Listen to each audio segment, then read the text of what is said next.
ദിനവിശുദ്ധർ December 27 അപ്പസ്തോലനും സുവിശേഷകനുമായ വിശുദ്ധ യോഹന്നാൻ. സെബദിയുടെയും സലോമിയുടെയും മകനായിരുന്ന വിശുദ്ധ യോഹന്നാൻ അപ്പസ്തോലൻ ക്രിസ്തുവിൻ്റെ 12 ശിഷ്യന്മാരിൽ ഒരാളായിരുന്നു. തൻ്റെ പൊതുജീവിതത്തിൻ്റെ ആദ്യ വർഷത്തിൽ തന്നെ യേശു യോഹന്നാനെ അപ്പസ്തോലനാകുവാൻ വിളിച്ചിരുന്നു. സുവിശേഷകനായ യോഹന്നാനും യേശുവിൻ്റെ വിശ്വസ്ത ശിഷ്യനുമായ പടമോസിലെ യോഹന്നാനും ഇദ്ദേഹം തന്നെയാണെന്നാണ് കരുതി വരുന്നത്.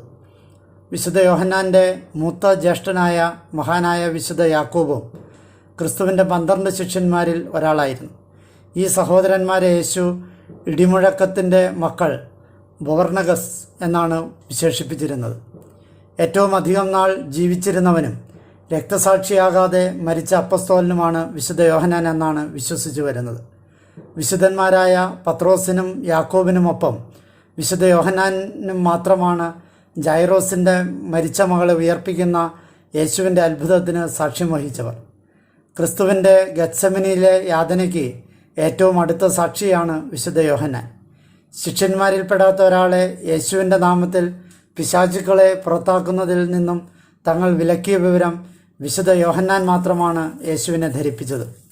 ഇത് കേട്ട യേശു ഇപ്രകാരം പറയുകയുണ്ടായി: നമുക്കെതിരല്ലാത്ത എല്ലാവരും നമ്മുടെ പക്ഷത്താണ്. പെസഹ തിരുനാളിൻ്റെ ഭക്ഷണമൊരുക്കുവാൻ, അതായത് അവസാന അത്താഴമൊരുക്കുവാൻ ക്രിസ്തു ചുമതലപ്പെടുത്തുന്നത് പത്രോസിനെയും യോഹന്നാനെയുമാണ്. അത്താഴ സമയത്ത് കസേരയിൽ ചാഞ്ഞിരിക്കാതെ വിശുദ്ധ യോഹന്നാൻ യേശുവിനടുത്തായി അദ്ദേഹത്തിന് നേരെ ചരിഞ്ഞാണ് ഇരുന്നിരുന്നത്. 12 അപ്പസ്തോലന്മാരിൽ വിശുദ്ധ യോഹന്നാൻ മാത്രമാണ് ക്രിസ്തുവിൻ്റെ പീഡാസഹനങ്ങളിൽ അദ്ദേഹത്തെ കൈവിടാതിരുന്നത്. തൻ്റെ കുരിശിൻ്റെ കീഴെ വിശ്വസ്താപൂർവം നിന്ന വിശുദ്ധ യോഹന്നാനെയാണ് യേശു തൻ്റെ മാതാവിനെ ഏൽപ്പിക്കുന്നത്. മാതാവിൻ്റെ സ്വർഗാരോഹണത്തിന് ശേഷം വിശുദ്ധ യോഹന്നാൻ എഫേസൂസിലേക്ക് പോയി.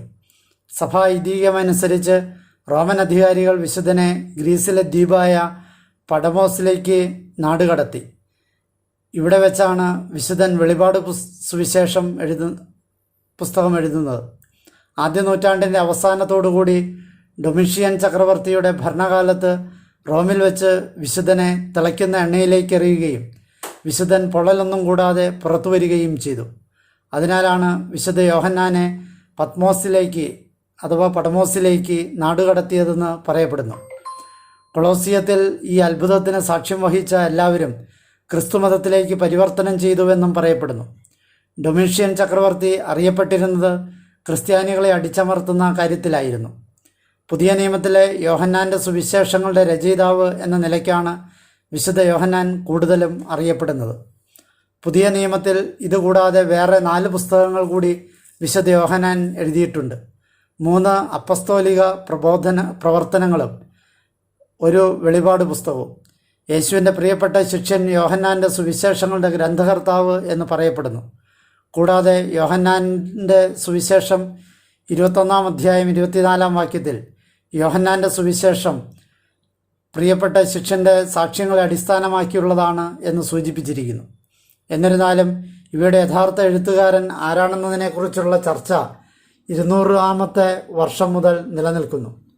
തൻ്റെ ശ്ലൈഹിക ചരിത്രത്തിൽ യൗസേബിയൂസ് ഇപ്രകാരം പറയുന്നു: യോഹന്നാൻ്റെ ആദ്യ അപ്പസ്തോലിക പ്രവർത്തനങ്ങളും സുവിശേഷങ്ങളും അപ്പസ്തോലനായ വിശുദ്ധ യോഹന്നാൻ്റേത് തന്നെയാണെന്ന് അനുമാനിക്കാം. യൂസേബീസ് തുടർന്ന് പറയുന്നു: 2ഉം 3ഉം അപ്പസ്തോലിക പ്രവർത്തനങ്ങൾ അപ്പസ്തോലനായ വിശുദ്ധ യോഹന്നാൻ്റേതായിരിക്കുവാൻ വഴിയില്ല. യോഹന്നാൻ്റെ സുവിശേഷത്തിൽ യേശു ഇഷ്ടപ്പെട്ടിരുന്ന ശിഷ്യൻ അല്ലെങ്കിൽ പ്രിയപ്പെട്ട ശിഷ്യൻ എന്ന വാക്യം 5 പ്രാവശ്യം ഉപയോഗിച്ചിട്ടുള്ളതായി കാണാം. പക്ഷേ പുതിയ നിയമത്തിൽ യേശുവിനെ പരാമർശിക്കുന്ന വേറെ ഭാഗങ്ങളിലൊന്നും ഈ വാക്യം ഉപയോഗിച്ചിട്ടുള്ളതായി കാണുന്നില്ല. വിശുദ്ധ യോഹന്നാനെ കരുണയുടെ അപ്പസ്തോലൻ എന്നും വിളിക്കുന്നു. തൻ്റെ ഗുരുവിൽ നിന്നും പഠിച്ച ഒരു നന്മ വിശുദ്ധൻ വാക്കുകളിലൂടെയും മാതൃകയിലൂടെയും പ്രകടമാക്കി. ക്രിസ്തുവിൻ്റെ ഈ പ്രിയപ്പെട്ട ശിഷ്യൻ AD 98 എഫേസൂസിൽ വെച്ച് മരണമടഞ്ഞു. അവിടെ വിശുദ്ധനെ അടക്കം ചെയ്തിടത്ത് ഒരു ദേവാലയം പണിതുവെങ്കിലും പിൽക്കാലത്ത് ഒരു മുസ്ലിം മസ്ജിദായി അത് പരിവർത്തനം ചെയ്യപ്പെട്ടു.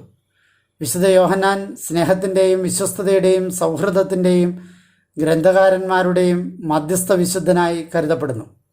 ചിത്രങ്ങളിൽ പലപ്പോഴും വിശുദ്ധനെ കഴുകനോടൊപ്പം നിൽക്കുന്ന സുവിശേഷകനായി ചിത്രീകരിച്ചിട്ടുള്ളതായി കാണാം. സുവിശേഷത്തിൽ അദ്ദേഹത്തിനുള്ള ഉന്നതിയെയാണ് ഇത് പ്രതീകവൽക്കരിക്കുന്നത്. മറ്റു ചില പ്രതീകങ്ങളിൽ സ്വർഗത്തിലേക്ക് നോക്കി തൻ്റെ ശിഷ്യന്മാർക്ക് സുവിശേഷം പറഞ്ഞു കൊടുക്കുന്നതായും ചിത്രീകരിച്ചിട്ടുണ്ട്.